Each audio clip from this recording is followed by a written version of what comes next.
ધાનેરા તાલુકા પંચાયત કચેરી આગળ નવનિર્માણ સેવા સંગઠન દ્વારા ચોમાસાની ઋતુને ધ્યાનમાં રાખીને પર્યાવરણ જતન અને પ્રકૃતિની સેવા માટે નિઃશુલ્ક રોપા વિતરણનું વિશેષ આયોજન કરવામાં આવ્યું હતું, જેમાં વડીલો અને બાળકો સહિત મોટી સંખ્યામાં ગ્રામજનોએ ઉત્સાહભેર ભાગ લીધો હતો.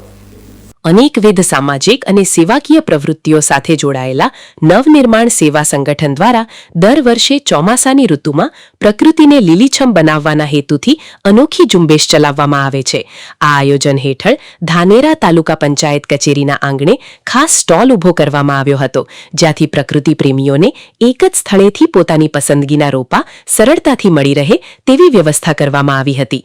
સંસ્થા દ્વારા અહીં કરેણ, ચંપો, ખારેક, નીલગિરી, તુલસી, જામફળ, જાંબુ, સીતાફળ, પીપળ, આસોપાલવ, લાલ મહેંદી, વડ, શેતુર, પીપળ, શીશમ અને ગરમાળો જેવા અનેક વિવિધ પ્રકારના વૃક્ષો તથા છોડના રોપાઓનું વિનામૂલ્ય વિતરણ કરાયું હતું.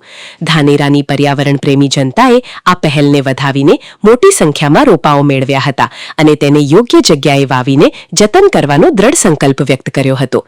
નવનિર્માણ સેવા સંગઠન દ્વારા કરવામાં આવેલી આ પ્રકૃતિલક્ષી કામગીરીથી ધાનેરા પંથકમાં હરિયાળી ક્રાંતિ લાવવાનો સુંદર પ્રયાસ કરવામાં આવ્યો છે, જે આગામી સમયમાં પર્યાવરણની સંતુલન જાળવવામાં અને વૃક્ષારોપણની ભાવના મજબૂત કરવામાં ખૂબ મહત્વનો ભાગ ભજવશે. Ramesh Prajapati, BK news channel, Dhanera.